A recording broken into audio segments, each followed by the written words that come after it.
오늘 우리에게 주신 하나님의 말씀 사도행전 8장 9절에서 24절까지 말씀입니다.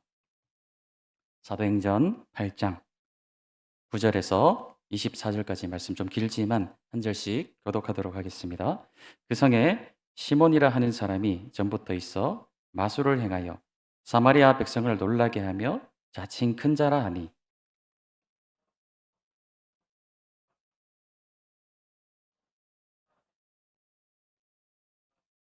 오랫동안 그 마술에 놀랐으므로 그들이 따르더니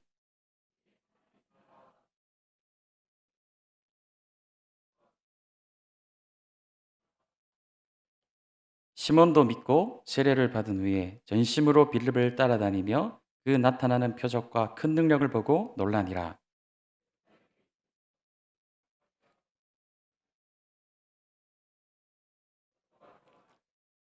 그들이 내려가서 그들을 위하여 성령 받기를 기도하니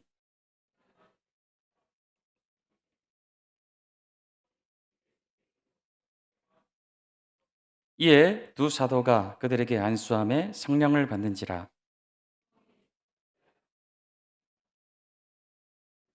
이르되 이 권능을 내게도 주어 누구든지 내가 안수하는 사람은 성령을 받게 하여 주소서 하니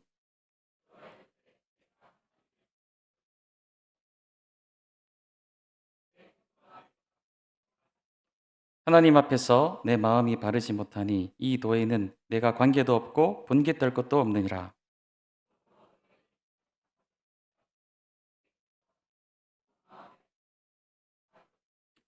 내가 보니 너는 악독이 가득하며 불의에 매인 바 되었도다. 시몬이 대답하여 이르되 나를 위하여 주께 기도하여 말한 것이 하나도 내게 임하지 않게 하소서 아니라. 아멘. 복음의 역사에 큰 전환점 중 하나를 꼽으라면 스데반 집사님의 순교 사건이 되겠습니다. 스데반 집사님의 순교는 또 두 가지의 큰 결과를 초래하게 되었는데 첫 번째는 무엇이냐? 예루살렘 교회에 큰 박해가 일어나게 되었어요. 그래서 그로 말미암아 박해로 인하여서 예루살렘 교회에 모여있던 많은 성도들이 온 세계 곳곳으로 디아스포라 다 흩어지게 되어버렸습니다.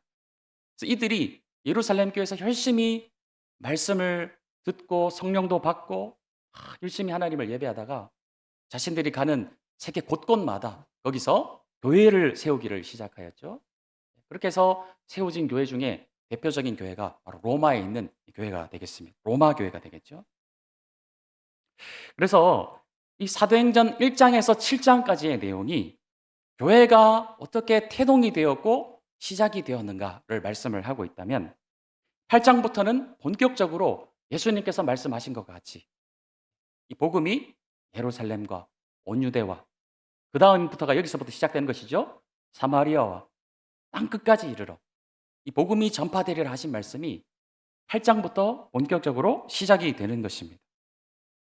사울의 박해로 흩어진 사람들의 중에 대표적인 인물이 누구이냐면은 바로 빌립 집사님이에요. 예수님의 12제자 중에도 빌립이 있지만 동명이인이 되겠죠. 초대교회의 7 집사 중에 한 사람인 바로 빌립 집사도 이때 다른 곳으로 이동을 하여서 복음을 전하기를 시작했는데 그가 간 곳이 어디냐? 바로 사마리아 지역이었습니다. 빌립이 사마리아에 복음을 전하자 그 사마리아에 하나님의 나라가 임하였어요. 하나님의 나라가 임하게 되자 나타난 현상이 무엇이냐? 더러운 귀신이 쫓겨나고 병자가 치유함을 받게 되었고 영구적인 장애를 가진 자들이 그 장애가 사라지는 역사가 놀랍게 그 사마리아 지역에 하나님의 나라의 임함으로 말미암아 일어나게 되었다라는 거예요. 이거는 동일한 사건이죠. 예수님께서 예루살렘과 온 유대를 다니시면서 하셨던 일과 동일한 일들이 사마리아 지역에 나타났다는 거예요. 예수님이 이 땅에 오시면서 하나님의 나라가 임하였습니다. 예수님께서 가시는 곳곳마다 더러운 귀신이 쫓겨나고 병자가 치유함을 받고 영구적인 장애를 가졌던 자들이 그 장애가 고침을 받는 그런 놀라운 일들이 일어났던 것과 같이 빌립이 그 예수님의 복음을 가지고 사마리아 지역에 갔을 때 동일한 하나님의 역사, 하나님의 나라가 그곳에서 일어나게 되었다는 것이죠. 여기서 특별히 제가 귀신 들린 자, 귀신에 대해서 설명을 드릴 때 앞에 붙인 것이 있어요. 그게 무엇이냐면 바로 더러운 귀신이라는 것입니다. 더러운 귀신이 쫓겨났어요. 귀신은 그냥 귀신이 아니라 더럽습니다. 더러운 귀신이 쫓겨나가는 역사가 하나님의 나라가 임할 때 나타났다는 것이죠. 오늘날 이 시대에 귀신 들림의 현상이 무엇일까요? 악한 영의 지배를 받는 각종 중독들일 것이에요. 중독. 여러 가지 중독들이 있습니다. 성 중독이 있죠. 또 게임 중독이 있어요. 도박, 마약, 술 등등 여러 가지 중독들이 있습니다. 중독이 들린 자들의 특징은 무엇인가요? 게임 중독이 막 된 사람들 옆에서 바라보면요. 눈빛이 이상해요. 주변이 굉장히 더럽습니다. 라면 먹은 삼각김밥 까먹고 책상 위가 확 더러워진 것을 보게 돼요. 술 중독되신 분들 그 가정의 형편을 한번 돌아보십시오. 술병이 막 쌓여 있고 집이 막 엉망진창이 되어 있는 것을 보게 돼요. 성중독, 도박 중독 이런 것들은 말할 것도 없고요. 중독 들린 자들의 현상을 보면 그들의 삶을 보면 굉장히 더럽혀져 있는 것을 보게 되는 것이죠. 미국에 가면 이 필라델피아에 마약거리라는 곳이 있습니다. 요즘 가장 문제가 되는 펜타닐이라는 마약에 중독된 사람들이 어떤 모양을 하고 살아가느냐? 집도 없어요. 거리에서 마약을 하고요. 그대로 몸이 굳어가지고 좀비처럼 막 이렇게 서 있는 것을 보게 됩니다. 그 사람들이 화장실을 갈 데가 없으니까 막 길에다 용변을 보는 거예요. 음식물 쓰레기를 막 길에다 갖다 버려요. 길거리를 바라보면 너무너무 더러운 엉망진창이 된 거리를 바라보게 됩니다. 귀신 들렸다고 하면은 막 사람이 막 미쳐가지고 막 이러는 것을 생각을 하는데 현대의 귀신 들림은요 악한 영의 지배를 받는 거예요. 자기가 자신을 주체하지 못하여서 중독에 들려서 그 자신을 중독된 것들이 자신의 악한 영의 지배를 받게 되는 그런 현상으로 나타나서 너무나도 더러운 모습을 하고 살아가는 것을 보게 된다는 것이죠. 우리는 하나님의 나라를 사는 자들입니다. 모든 더러운 것들을 다 버리고 순전하며 흠없는 하나님의 나라, 하나님의 자녀, 하나님의 백성들로 살아가야 합니다. 또한 우리는요, 그 하나님의 나라를 확장시키라는 소명을 받은 자들이에요. 우리가 가는 곳곳마다 그런 악한 영의 지배를 받는 도박, 성, 게임, 온갖 그런 마약, 우리 그리스도인들이 가는 발걸음을 딛는 그곳 곳곳마다 그런 악한 영의 지배를 받는 것들이 다 하나님의 나라가 임함으로 말미암아 다 깨끗해지고 물러가는 역사가 우리 하나님의 자녀들을 통해서 여러분의 발걸음을 통해서 이 땅 가운데 확장되어져 가야 되는 그 소명을 우리는 받았다라는 것이에요. 바로 빌립 집사는 이 사명을 가지고 사마리아 땅에 들어갔고 거기서 하나님의 나라의 복음을 전할 때 그곳을 지배하던 악한 영의 지배함이 온갖 귀신 들린 것들이 다 물러가는 하나님의 놀라운 역사가 그 지역 가운데 일어나게 된 것입니다. 그와 관련된 복음의 역사가 오늘 본문에도 나타나는 것이에요. 빌립이 복음을 들고 사마리아에 들어가기 전까지 이 사마리아를 영적으로 지배하고 있던 인물이 있습니다. 우리 9절 말씀 보겠습니다. 자, 그 성에 시몬이라 하는 사람이 전부터 있어 마술을 행하여 사마리아 백성을 놀라게 하며 자칭 큰 자라 하니. 빌립이 복음을 들고 사마리아에 들어가기 전까지 실질적으로 그 지역을 악하게 지배하고 있던 인물이 누구입니까? 바로 마술사 시몬이라고 소개를 하고 있는 거예요. 엄청난 영향력을 가지고 사람들을 쥐락펴락하고 있는 그런 사람이었습니다. 문제는 10절 말씀이 되겠죠? 10절 말씀, 낮은 사람부터 높은 사람까지 다 따르며 이르되 이 사람은 크다 일컫는 무엇이라고요? 하나님의 능력이라고 속고 있는 거예요. 이 마술사는요, 하나님을 모르는 사람입니다. 자신이 악한 영에 어떤 소속된 그 마술을 가지고 사람들을 막 현혹시키는데 사람들은 그것을 어떻게 받아들이고 있습니까? 이것이 하나님의 놀라운 능력이라고 받아들이고 있는 거예요. 왜 이 사마리아 사람들은 그것을 하나님의 능력으로 오해하였을까요? 이 사마리아의 지역의 특성 때문에 그렇습니다. 이 사마리아는요, 누가 세운 도시냐? 이스라엘의 역사에 있어서 가장 악한 왕 하면 생각나는 인물이 누구시죠? 아합 왕이에요. 아합. 이 아합 왕은 혼합주의 성격을 가진 사람입니다. 하나님을 모르는 사람이 아니었어요. 하나님도 알고 하나님도 섬기지만 악한 우상도 겸하여 섬겼던 혼합주의 신앙, 하나님과 악한 우상을 겸하여 섬겼던 사람이 바로 이 아합 왕이었어요. 하나님께서 굉장히 가증히 여기시는 그런 것들이 되겠죠. 그래서 하나님과 바알을 겸하여 섬기다 보니까 이 사람들이 악한 영에 속한 일들도 무엇으로 받아들입니까? 그것도 하나님이 하신 일이구나 착각하고 속고 살아갔던 것이 사마리아 사람들의 모습이었다는 것입니다. 오늘로 치면 아주 유사한 그런 기독교들이 있지 않습니까? 하나님을 섬기는 척하고 예수님을 믿는 척하지만 알고 보면 사람을 섬기고 사이비와 같은 JMS, 신천지 이런 것들이 똑같이 우리랑 같이 성경을 사용하고 하나님의 이름도 사용하고 예수님의 이름도 사용하지만 그게 다 혼합된 것이죠. 속이는 것이. 하나님의 능력이라고 하지만 악한 영의 지배를 받고 있는 그런 모습이 오늘날 유사한 모습이 일어나고 있는 것 같이 사마리아 지역도 바로 그런 모습 가운데 속고 있었다는 것입니다. 신명기 18장 9절에서 11절 말씀을 한번 좀 띄워주시면 우리 함께 좀 읽었으면 좋겠습니다. 신명기 18장 9절에서 11절 말씀입니다. 함께 읽겠습니다. 시작. 내 하나님 여호와께서 내게 주시는 땅에 들어가거든 너는 그 민족들의 가증한 행위를 본받지 말 것이니 그의 아들이나 딸을 불 가운데로 지나게 하는 자나 점쟁이나 갈등을 말하는 자나 요술을 하는 자나 무당이나 진언한 자나 신접자나 박수나 초혼자를 너희 가운데 용납하지 말라 말씀하고 계시죠. 하나님께서 이것을 굉장히 가증하게 여기십니다. 점치는 것, 무당, 신접자, 기륭을 점치는 이런 모든 행위들에 대해서 하나님은 그것은 가증한 것이다. 다 진멸하여 버리라고 말씀하셨어요. 장난으로라도 혹시 우리 성도님들 가운데 점을 보시는 분 혹시 계십니까? 신문을 보다 보면 오늘의 운세 가지고 저는 이제 양띠인데 양띠는 오늘 물을 조심해야 된다. 이런 걸 혹시 장난이라도 보고 믿으시는 분 안 계시겠죠? 아이들이 보면요 분신사바 이런 거 막 하더라고요.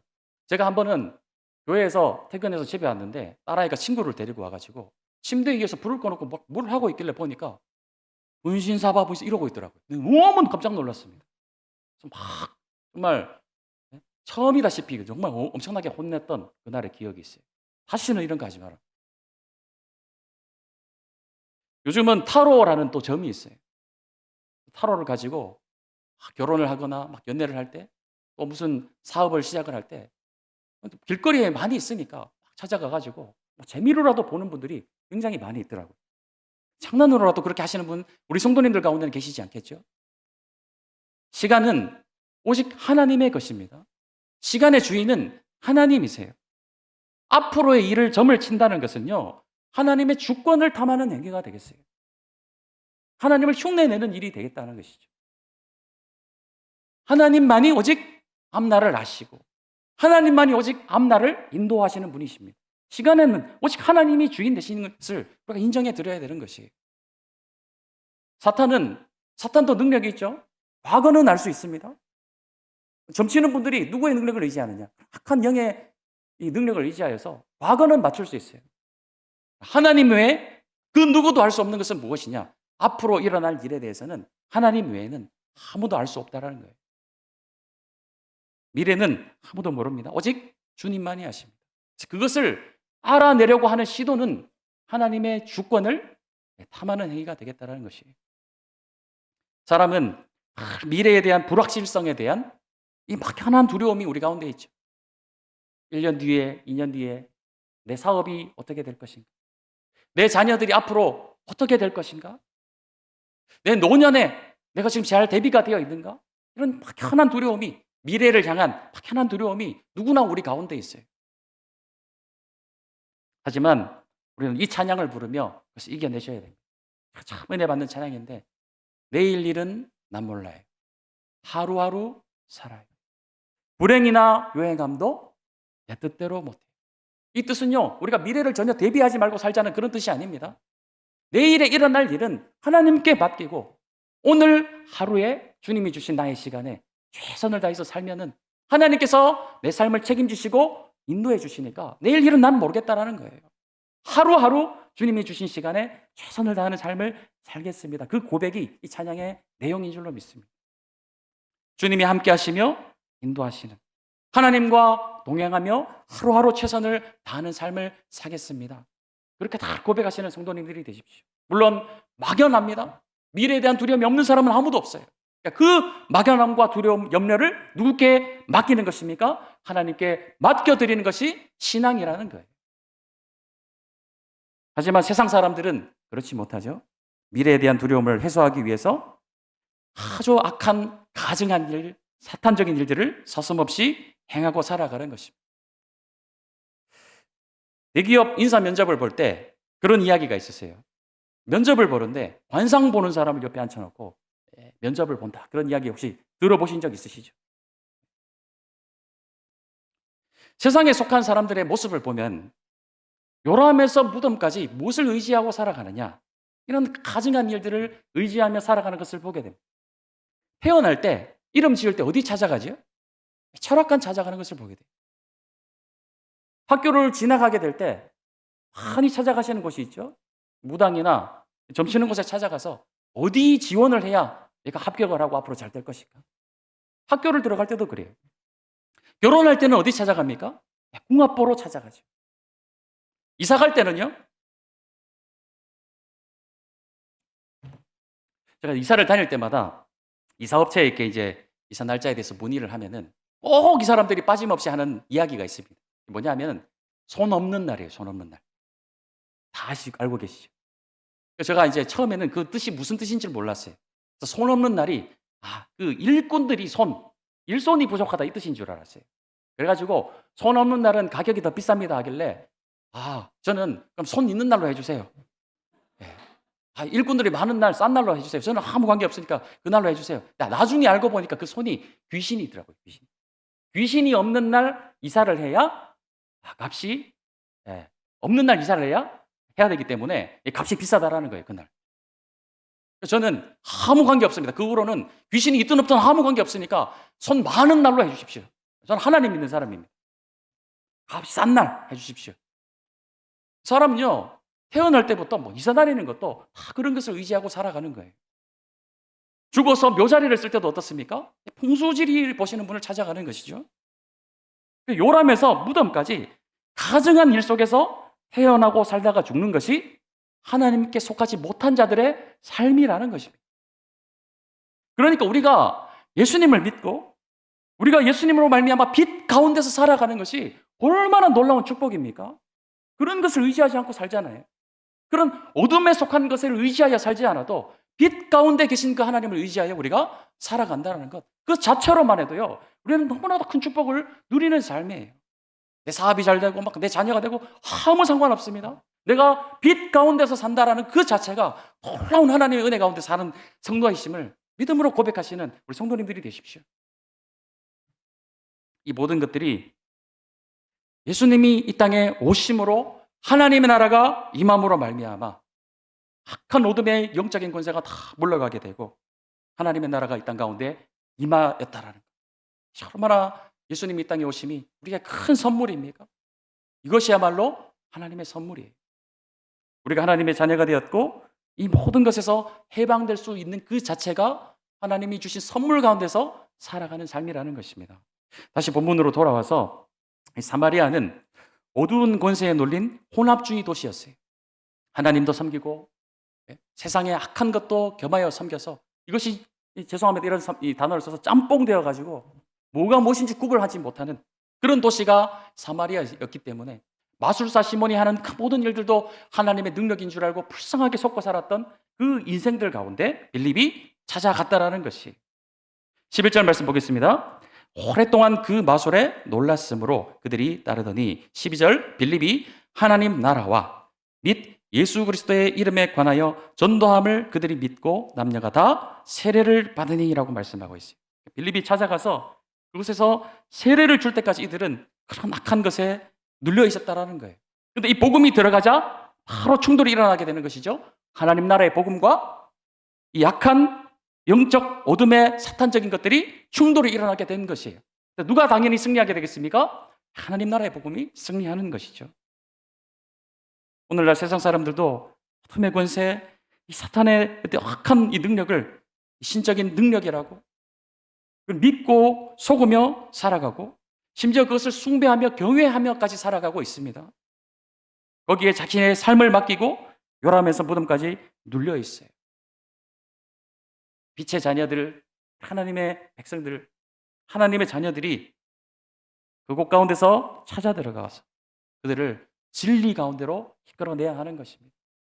그것이 우리의 가정이 되었든지 우리의 일터가 되었든지 어떤 만남의 자리 현장이 되었든지 사랑하는 하나님의 자녀들이 그곳에 들어가셔서 그 영적인 어두운 권세 가운데 눌려있는 자들을 진리의 빛 가운데로 이끌어내시는 그런 성도님들이 되시기를 예수님의 이름으로 축복합니다. 근데 문제는요, 마술사 시몬이에요. 13절 말씀 보겠습니다. 13절에 시몬도 믿고 세례를 받은 후에 전심으로 빌립을 따라다니며 그 나타나는 표적과 큰 능력을 보고 놀라니라 말씀하고 있어요. 여기서 말씀을 보면 시몬도 일단 믿었다라고 말씀을 하고 있습니다. 믿고 뭐까지 받았죠? 세례까지 받았어요. 믿고 세례까지 받았는데 이것이 진짜 세례를 받고 회심하였고 거듭난 그런 세례였고 믿음이었을까요? 그 가짜임이 금방 드러나는 것이죠. 18절에서 22절 말씀을 보면 18절입니다. 시몬이 사도들의 안수로 성령 받는 것을 보고 돈을 들여 이르되 이 권능을 내게도 주어 누구든지 내가 안수하는 사람은 성령을 받게 하여 주소서 하니. 시몬이 무슨 시도를 하고 있습니까? 돈을 주면서 나도 성령을 줄 수 있는 능력을 내게도 달라고 그 하나님의 권능을 돈을 주고 사려고 하고 있는 것을 보게 되는 것이죠. 그때 베드로가 무엇이라 대답합니까? 20절에서 21절 베드로가 이르되 네가 하나님의 선물을 돈 주고 살 줄로 생각하였으니 내 은과 네가 함께 망할지어다. 하나님 앞에서 내 마음이 바르지 못하니 이 도에는 내가 관계도 없고 분깃될 것도 없느니라. 베드로와 요한이 사마리아에 복음이 전파되었고 하나님의 나라가 임하였다는 소식을 듣고 베드로와 요한이 왔어요. 하나님의 능력을 행하고 예루살렘에 임하였던 성령의 임함과 같이 사마리아 지역에도 막 성령을 임하게 하는 것을 이 시몬이 그대로 지켜보니까 자신의 영향력, 자신의 주도권을 빼앗길 것 같은 거예요. 그동안 자신이 지키고 다스려왔던 그 악한 영향력을, 그 자신의 주도권을 잃어버릴 것 같은 거예요. 자기가 하려는 일이 무엇입니까? 나도 당신들이 하고 있는 것과 같이 똑같이 할 수 있도록 그 성령의 권능, 하나님의 선물을 나도 나누어 줄 수 있도록 내게도 그 권능을 달라는 거예요. 무엇으로? 돈을 주고요. 자신이 영향력이 줄어드는 것을 용납하지 못한 것입니다. 지금까지 해왔던 이 마술의 대용품으로 무엇을 쓰려고 하는 것이죠? 지금까지 마술로 자기가 이 영향력을 행사해 왔는데 이게 이제 안 되니까 성령을 돈을 주고 사서 마술의 대용품으로 이 성령 하나님을 사용하려고 하는 아주 이 가증한 일을 지금 하려고 하고 있다는 것이죠. 참 안타깝지만 오늘날에도요, 하나님의 말씀과 성령님을 팔아서 장사하는 사람들이 있어요. 마치 자기가 성령을 막 부리는 그런 능력을 가진 사람인 것처럼 내가 막 성령을 준다 하는 그런 분들도 있더라고요. 심지어 하나님이 내 말을 안 들으면 죽어 이런 말을 어떻게 그런 말을 할 수가 있습니까? 종이 주인을 부릴 수가 있습니까? 불가능한 일이에요. 이런 일을 행한 사람은 자기가 주인 노릇 하려는 것이죠. 자기가 마치 그 권능의 근원인 것처럼. 어떻게 사람에게 성령을 줄 수 있습니까? 그 주는 것이 아니라는 거예요. 하나님께서 선물로 이 땅 가운데 내려주시는 것이에요. 하나님 나라의 주인은 오직 하나님 한 분뿐이십니다. 종이 주인 노릇하는 집은 망하는 것이에요. 하나님의 나라는 절대 돈으로 살 수 없습니다. 돈이 아닌 그 무엇으로도 살 수 없는 것이 하나님의 나라예요. 나의 어떤 노력과 나의 헌신, 그런 것으로도 하나님의 나라는 살 수 없습니다. 성령 하나님과 하나님의 임재하심과 이 모든 것들은 전적인 하나님의 선물이에요. 하나님이 주셔야 받을 수 있는 것입니다. 하나님이 주시는 권능도 마찬가지예요. 말 그대로 하나님이 주시는 권능은 하나님이 주셔야 받는 것입니다. 구원 역시도 마찬가지예요. 우리가 구원을 무엇던 것으로 살 수 있습니까? 우리는 살 수 없어요. 구원 역시도 하나님의 선물이에요. 나는 진짜 구원받은 자인가? 어릴 때부터 교회 예배도 안 빠졌고 예배 때마다 꼬박꼬박 헌금도 빠짐없이 잘 드렸고 세례도 제 나이 때 잘 받았고 교회에서 여러 가지 봉사도 하고 있고 11조도 빠짐없이 하고 있기 때문에 나는 구원받은 사람이 아닙니까? 아니에요. 이런 것들이 나를 구원하는 것이 아닙니다. 이 모든 것들은 이미 하나님의 은혜로 말미암아 구원받은 자가 그 하나님의 사랑과 은혜에 감사하여서 드리는 것이에요. 그런 것으로 내가 구원을 사서 얻는 것이 아니라 내가 이미 내게 주신 하나님의 믿음의 선물인 구원을 받아서 감사하여서 헌금도 드리는 것이고요. 예배도 드리는 것이고요. 봉사도 하는 것이에요. 오직 구원은 하나님의 선물입니다. 이런 찬양이 있어요. 사실 찬양입니다. 돈으로도 못 가요. 하나님 나라. 찬양 다 알고 계시죠? 마음 착해도 못 가요. 벼슬로도 못 가요. 이 하나님의 나라는 어떻게 들어갈 수 있습니까? 거듭나야 가는 나라예요. 예수 그리스도를 믿는 믿음으로 말미암아 거듭날 때에 우리는 하나님 나라에 들어가는 것입니다. 절대로 그 무엇으로 나의 공로로 나의 어떤 노력으로 나의 의지로 얻는 것이 구원이 아니라는 것이에요. 믿음으로 가는 그 나라, 하나님의 나라. 얼마나 감사합니까? 믿음만 있으면 들어가는 나라예요. 마술사 시몬과 그 믿음과 그의 세례는 가짜였다는 것입니다. 이런 일을 행하는 자는 어떻게 될까요? 20절에서 23절 말씀을 다시 한번 보면 베드로가 이르되 네가 하나님의 선물을 돈 주고 살 줄로 생각하였으니 내 은과 네가 함께 망할지어다 말씀하고 있는 거예요. 망하는 것이. 그러나 더 중요한 것이 있습니다. 지난 세월 혹시나 내가 이런 마술사 시몬과 같이 그런 생각을 가지고 살았더라도 하나님은 회개하는 심령을 불쌍히 여기시고 사하여 주시는 하나님이시라는 거예요. 그래서 22절 말씀 보십시다. 그러므로 너의 이 악함을 회개하고 주께 기도하라. 혹 마음에 품은 것을 사하여 주시리라. 이런 악한 자라도 하나님은 어떻게 하십니까? 회개할 때. 하나님 앞 회개할 때 하나님은 사하여 주시는 하나님이시라는 거예요. 우리 삶을 오늘 말씀을 통하여 한번 돌아보십시다. 혹시나 내가 하나님이 아닌 다른 것을 의지하는 신앙을 가지고 살지는 않았는가? 하나님의 나라를 나의 어떤 공로, 나의 어떤 행함을 통하여서 그것을 얻으려고 한 것이 있지는 않는가? 혹여나 그런 분은 아무도 계시지 않겠지만 내가 열심히 봉사했고 내가 헌금도 많이 했고 했기 때문에 내가 이 교회의 주인 노릇을 하려고 한 적은 있지 않는가? 그것이 아니라 예수님만이 참 나의 주인이시며 이 교회의 주인이시며 내 삶과 내 가정의 주인이시며 모든 영역의 주인 되심을 인정하는 그런 신앙으로 우리가 회복되는 길은 회개하는 길밖에 없다는 것이죠. 나의 왕관을 벗어서 나의 보좌를 벗어서 주님께 내어드리시는 그런 성도님들이 되십시오. 이것이 우리가 평생에 쌓아야 할 신앙의 길인 줄로 믿습니다. 그 신앙의 길을 우리 모두가 함께 손잡고 걸어가시는 빛의 자녀들이 되시기를 예수님의 이름으로 축복합니다.